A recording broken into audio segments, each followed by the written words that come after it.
So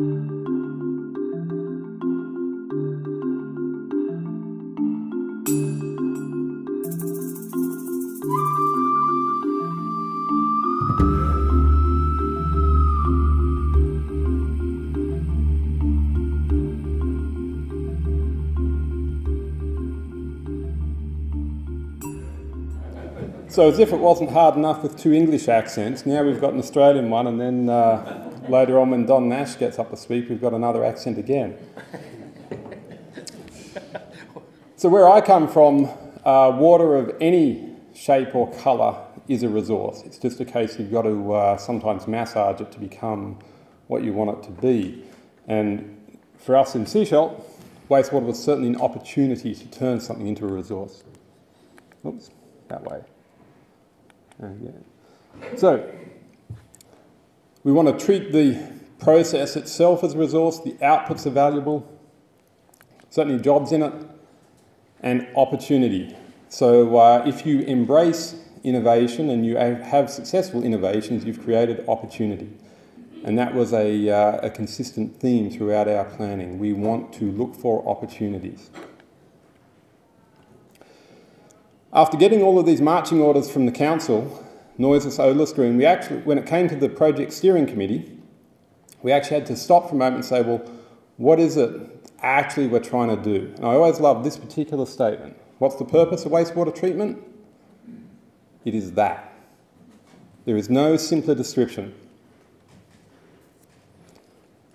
How you do it depends on what you want to do with the end products. The treatment plant is only one part of that. And surprisingly, it isn't the most expensive. The most expensive part is your collection system. Right? But the treatment plant is the bottleneck. It's a critical part of it, so we have to think carefully about what it is. But equally importantly, what are the problems it's trying to solve, and where are these outputs, the water and the biosolids, going to go?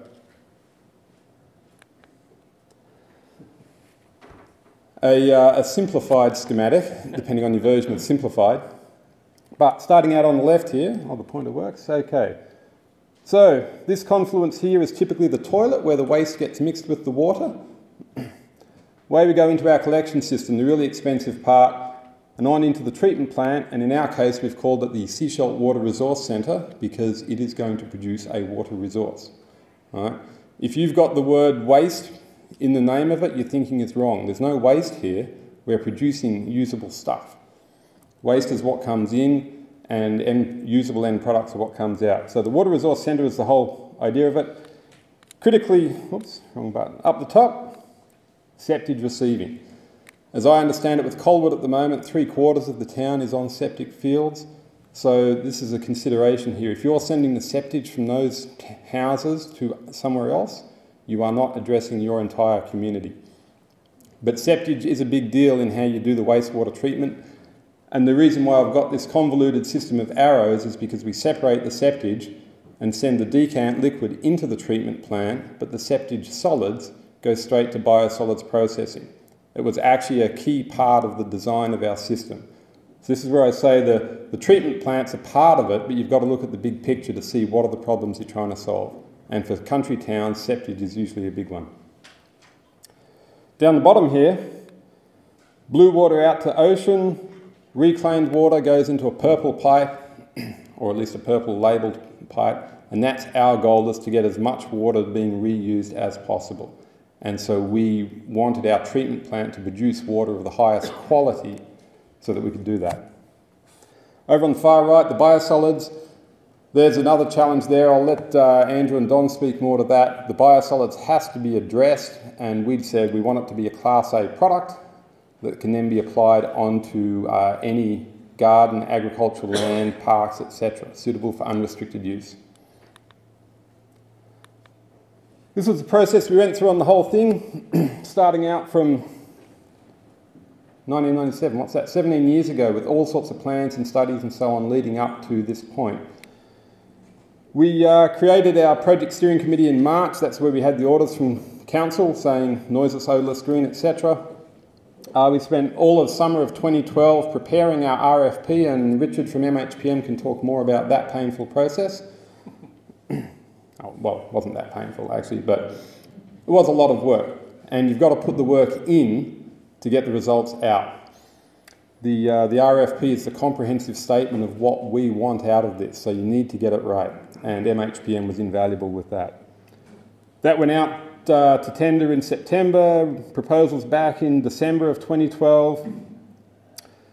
We got funding out of Green Municipal Fund. We had to have a referendum on that in March of this year, and the in-service date November or October, depending on how we define the in-service date. But it starts taking water in October. So that's less than 2 years from when the tender was let to when it starts taking water, which I think is fantastic. Cost a bit of money to do this. We had a few good sources of it, including our own money, but naturally we wanted to use as much money from the province and federal governments as possible, and I think we were pretty successful in doing that. Of note here, the Sechelt Indian Government District, the Sechelt Indian Band, is effectively a major customer for the wastewater system. They contribute 10% of the flow, so they are a customer in their own right, and they contributed to the cost of this plant. So our approach, maximising value and opportunities. If we're going to do this, how do we wring the most value out of it rather than build it for the least cost? One of the things was doing high-level treatment, in our case, avoided an expansion of the ocean outfall. We already have one, but if we just kept on doing medium-quality treatment, we would have to take it further offshore and into deeper water to get more dilution and dispersion.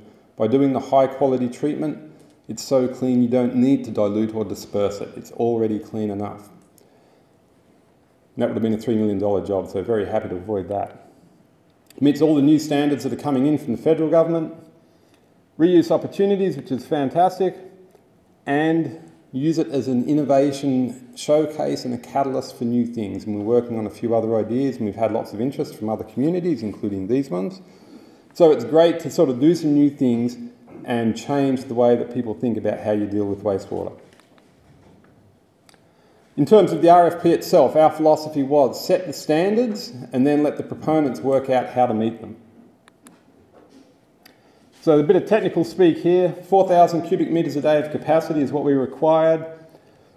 This convoluted term, indirect potable reuse standard, means it's good enough to recharge a drinking water aquifer.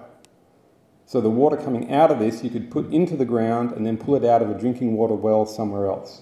And this is not a new idea either. Los Angeles has been doing this for almost 30 years. All right, so these things can be done, you just need to want to do them. All the other stuff there, various technical things. Noise and odour, there are ways of measuring odour, and we looked around for the highest industry standards and said that's what we want. LEED Gold. So in effect what we'd said is we want the best of everything.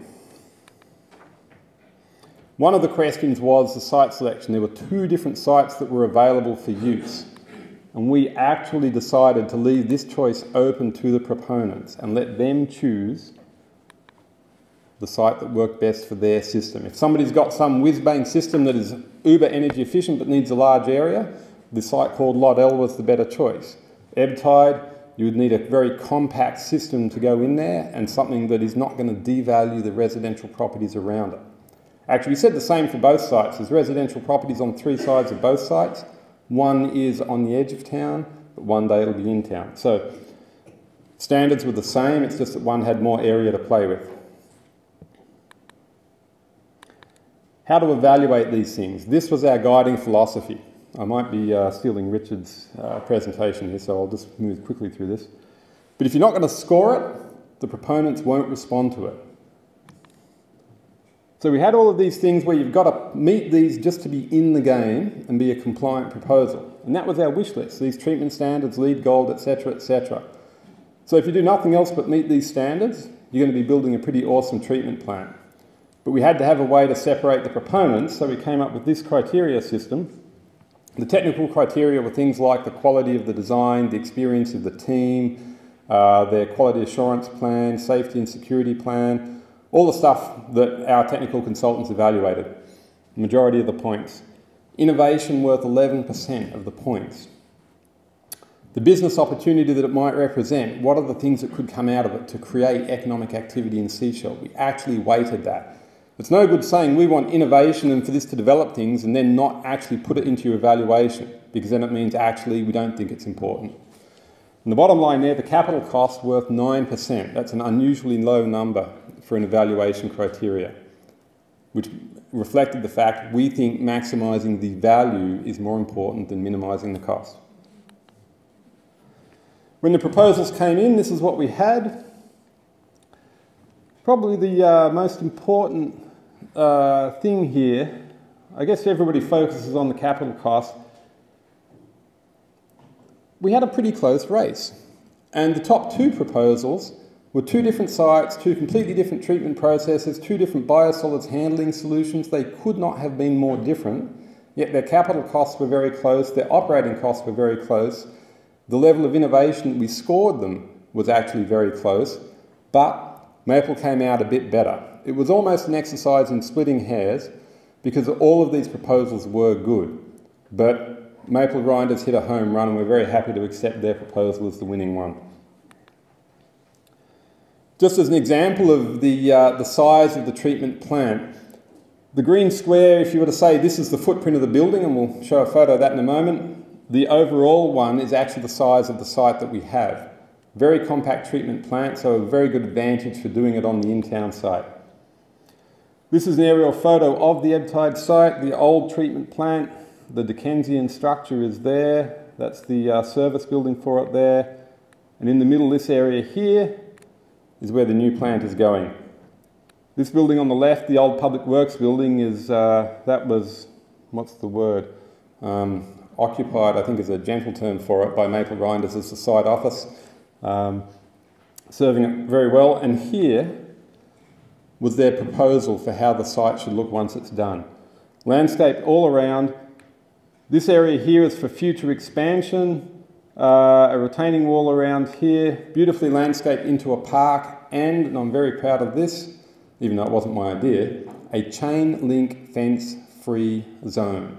So once this is complete, you can walk right up to the front of it, put your nose against the glass, have a look inside, see what's happening. We do not need chain link and barbed wire to say keep out.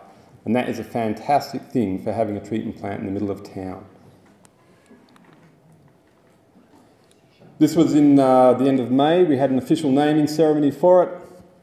The plants here is done up as a display. We don't actually have water in it or the plant's growing at this point, but that's how it'll look once it is going. I think Don will be talking more about how the plants work, so I'll leave that to him. One of the things we want to do with this water is irrigate. If this was a town in Australia, we wouldn't even be having a discussion about it, you just do it.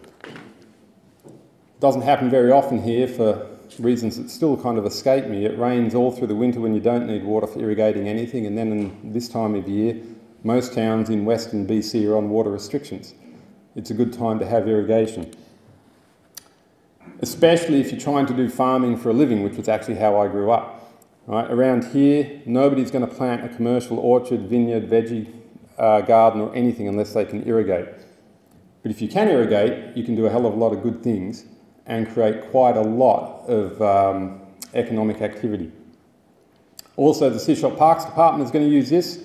Currently, they have to use potable water to irrigate parks, so we'll be very happy to supply them with reclaimed water. And third parties such as the golf course, the gravel mine that is adjacent to the town, and in the future we will even be doing grey water distribution, I should say reclaimed water, to residential properties, which will be a first for BC. This is what happens when you irrigate things with treated water that has nutrients in it, or fertilise them with biosolids. This is from Washington State, where they were using biosolids. In Australia, where they've done similar things using the effluent and not the biosolids, you get the same result, a dramatic improvement in growth. One of the benefits is you don't need to do high-level nutrient removal from the wastewater. You actually want nutrient retention because we're going to irrigate with it. And there's a few jobs in it. So some interesting numbers here. An acre of intensive agriculture, anywhere from $10,000 to $50,000 a year of value. And some of the organic vegetable farms actually get up higher than that still. So you can see if the 1,000 acres at the bottom there would be to utilise all of our resource, a $10 to $50 million industry out of wastewater. So there's a huge opportunity there. Even if we can only get 10% of it, that's an amazing result. And completely renewable. And that, ladies and gentlemen, is a definition of sustainable. It is able to be sustained indefinitely.